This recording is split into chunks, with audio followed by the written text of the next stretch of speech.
What's going on, everybody? Josh Callaway alongside Tom Green, Sooners Illustrated 24/7 Sports at Tiger Stadium, Death Valley in Baton Rouge, Louisiana, where Oklahoma laid a stinker to end the 2024 season.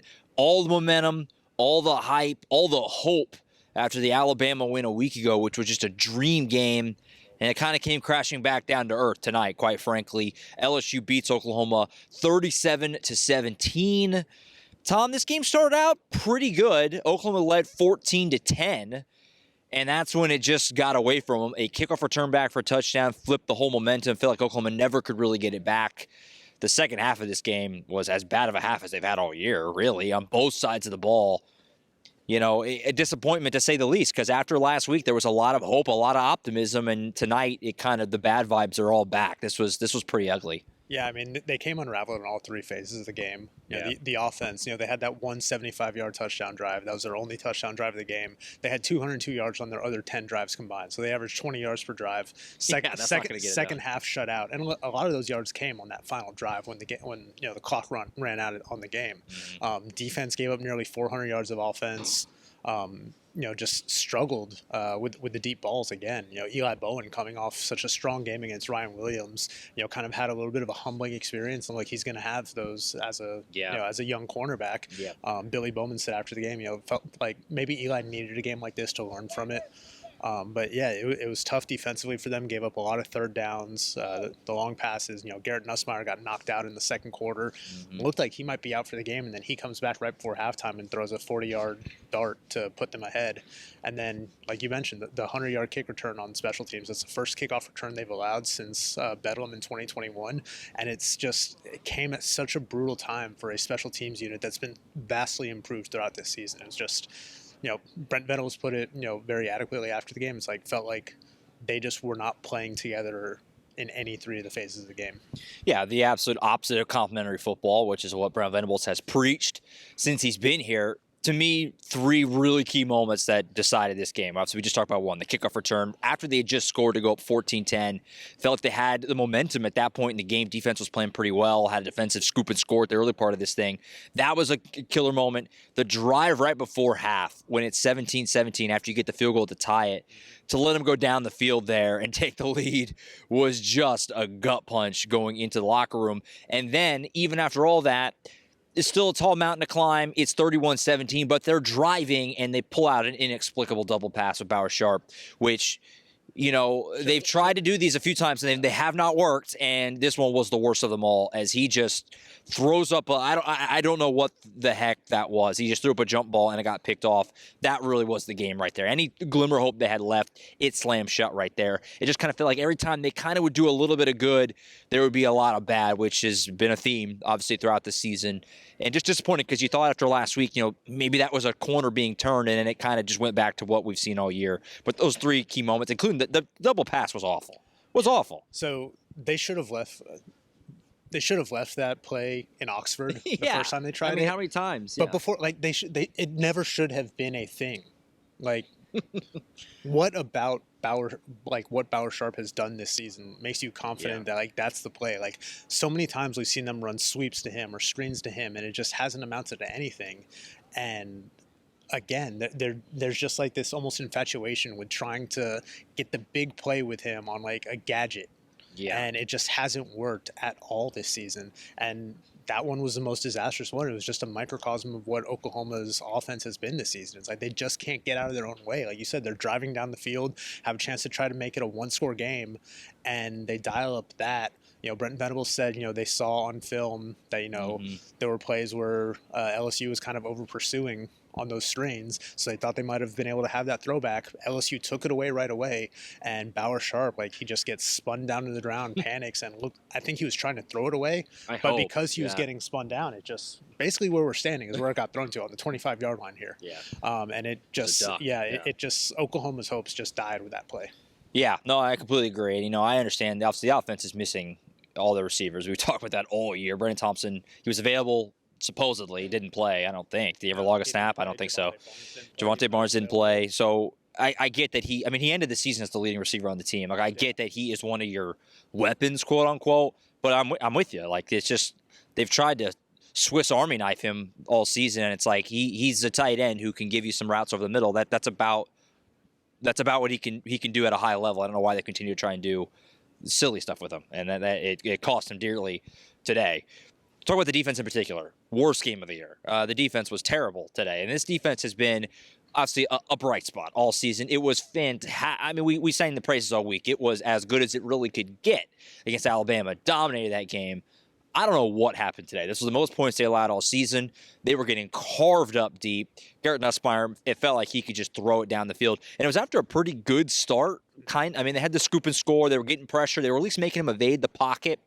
But they just drove down the field pretty much at will a lot of this game. It was through the air. And Brent Venables admitted, he was asked directly, what's kind of the area of this defense that needs to still get better to get to that where you want to really be that elite level? He pointed to the secondary. It was on full display today, Tom. This was really disappointing defensively after what they did last week, because they followed up their best game of the year defensively with I think, inarguably their worst today. Yeah, I mean, it was right up there with probably the Texas game. After that first quarter, things just went sideways for them in that one. But yeah, you talked about the secondary. It wasn't just against the pass. Like you look at Caden Durham, OKC kid, 50-yard run that he had. Des Malone just got frozen and took a terrible angle and couldn't get I mean, he stopped him, but gave up a 50-yard run, and fortunately the defense was able to hold them to a field goal there.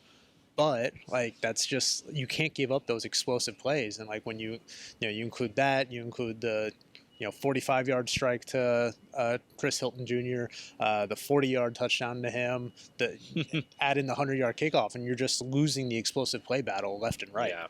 No, 100%. Yeah, it was just gashed with the big plays throughout the night. Just disappointing to say the least defensively. And after, again, it looked promising early, got that scoop and score. It felt like he had a lot of good momentum early, and it escaped them. Offensively, obviously, about what we've seen all year. I mean, there's not a lot of new ground to cover. The offense isn't any good. I mean, we've known that all season. They, again, were missing, like I just said, their top 5 receivers and Brent Thompson. Javonte Barnes didn't play in this game. They tried to get the Xavier Robinson experience going again. Couldn't quite get it started. I mean, it's funny because we've kind of said all year, if they can avoid the turnover, this defense is good enough to just win you games. We saw that again against Auburn, and we saw it last week. They only had the one today. It was a horrible one we just talked about with Bauer Sharp. But they took care of the ball for the most part, but the defense just wasn't good.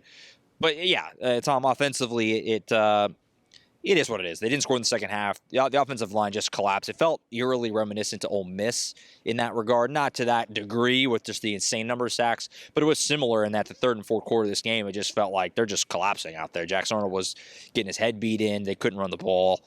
I don't know what there is to say other than just, a fitting way to end the year offensively, because it looked kind of okay for like a quarter and a half, and then it just kind of went back to being gross.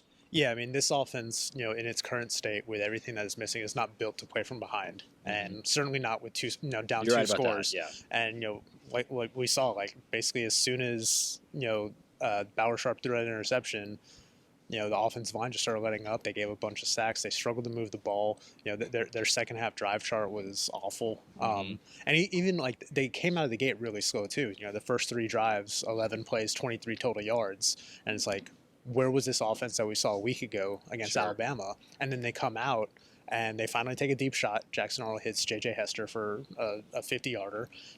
Then Jackson finally gets his first carry of the game on his own read, gets 28 yards down to the 2-yard line. They quickly get a touchdown on Xavier Robinson. It's like, okay, more of that. And Jackson was running the ball pretty effectively there for, basically the second quarter. Yeah. He was their most effective weapon regardless today. But they just weren't able to do anything once they fell behind. Yeah, you put it perfectly. I mean, the way this team is constructed, the way this offense is, you can't play from behind. Like you said, it's perfectly what happened. They're just not built that way at all. As currently constructed, they don't have the firepower to overcome a deficit. And I mean, you can't give up special teams touchdowns. I mean, you got to scoop and score in this game, but you washed away when you give up a kickoff. So just, not a good formula by any stretch. So the regular season is mercifully over. It was rough. They had a bright spot last week, a bright spot, but it was otherwise obviously horrid. It's over. They do have a bowl game. We'll figure out where they're headed and all that next weekend. But how do you kind of surmise this season? Obviously, Brent Venables post game, he kind of admitted this was a rough way to go out, rough way to end the regular season. We don't know the future for a lot of guys. I mean, Jackson Arnold, he talked about his future. That post game will be on the YouTube channel shortly, if not already, by the time you guys watch or listen to this. He was kind of wishy-washy on his future. Or Mason Thomas, same kind of thing. Haven't thought of, no definitive answers as you'd expect. But there's a lot of question marks on this team, both portal and NFL draft. Brent Venables says the new OC hire is going to be coming in the next few days. How do you kind of wrap up everything this season, and how optimistic are you? We still have a bowl to go, but how optimistic are you as we stand here today that, there's still some pieces here, right, OC, maybe this thing can get a lot better next year? Yeah, I mean, there are pieces there that you did see some progress from the offense in the second half of the season after the midseason coaching change, especially with some of those offensive linemen, the emergence of Xavier Robinson. We'll see how many, of those wide receivers come back for another year, the guys that didn't play this season. Right. If you get any of those guys back, it changes the outlook of what this offense can be. And obviously, you need to nail the offensive coordinator. Sure. We've hammered it home for the last month and a half, really. Brent Venables needs to get this right. It's the most consequential hire that he'll make in his career. Talking to him after the game, he sounded very enthusiastic about. Seems like he knows who they want, or at least a couple guys that the finalists per se at this point. He's been working on this for more than a month. He's done his due diligence. He just needs to get his guy in place. And if they can get the right guy in place, we've seen that, across college football, there's teams that can turn things around quickly on that side of the ball. And then with what you have coming back defensively, the improvements that you saw in special teams, there should be optimism that this could be a quick fix, but things need to break right. For sure. It's going to be a very interesting next couple of weeks, obviously. There's so many question marks. The quarterback position is very intriguing. Is Jackson going to be back? Is Michael Hawkins going to be back? Is the new OC going to bring a quarterback with them? There's a lot of question marks at that position alone, and we'll have a lot of time to sift through it and kind of react to it all as it unfolds. And who knows? I mean, Brent Venables seemed very definitive that this OC thing is going to be wrapped up pretty quick. So I think in the next, like he said, few days, we're going to have an OC to talk about and start to really examine this roster and how things look, moving forward. But we do still have a bowl game. We'll look forward to that, wherever that may be. It may be somewhere not too glamorous. Hopefully somewhere warm. Tampa. I'm good with that. I'm good with that. We'll see what a 6-6 bowl draws you in the SEC. We'll figure that out. This was cool. Oklahoma's first ever trip here. It was really neat. It was, this stadium is awesome. It's very unique. The crowd was pretty good. It wasn't like full Death Valley. Didn't feel like. It felt like a 7-4 team playing a 6-5 team in a lot of ways. But it was really cool. Cool experience. A lot of OU fans made the trip, and a good first year through the SEC. Although not a lot of winning for Oklahoma, but still a fun first year. Yeah, I had a good time. Thoughts? I mean, you've been here before. I've been here 6 times. This is my 6th trip, I think. So yeah. It's a great stadium, great place to take in a college football game. It was cool. It was really cool. I think that's it for now. We'll be back on Monday with the podcast. Obviously, we'll get a chance to rewatch this, comb through it. Not going to be the most fun rewatch in the world. And we'll dive into all the angles of this game. And who knows by Monday what we'll know. I mean, it feels like in any day, any minute, any hour, we could get big news. I mean, that's the nature of college football in the offseason. The season's over, so you start watching the portal. You start watching offensive coordinator hire for Oklahoma. And you start seeing staffing changes after that. I mean, we're going to have a lot to talk about, I think, maybe just beyond the game on Monday. So you're going to tune into that on the Sooners Illustrated podcast then. But that's it for now. LSU beats Oklahoma 37-17 to close out the regular season. Oklahoma's 6-6. They're on to the bowl game, wherever that may be and whoever that may be against. Hopefully not Shreveport. Yes. We did the Louisiana. We did Memphis with Ole Miss. We did Alabama with Auburn with the Birmingham Bowl. Let's mix it up. Let's mix it up with somewhere a little warmer, like Tom said. I think that's it for now. We'll see you next time. See you on Monday for the podcast. Oklahoma247sports.com. Full post-game coverage on the website over there. YouTube channel. Full post-game reaction. Brent Venables, both coordinators. Some players as well, including Jackson Arnold, who answered a lot of questions about his future. You want to see how he answered them? They're all going to be there on the YouTube channel. That's it from Baton Rouge. LSU wins at 37-17. For Tom Green, I'm Josh Callaway signing off for now as Oklahoma closes the regular season at 6-6.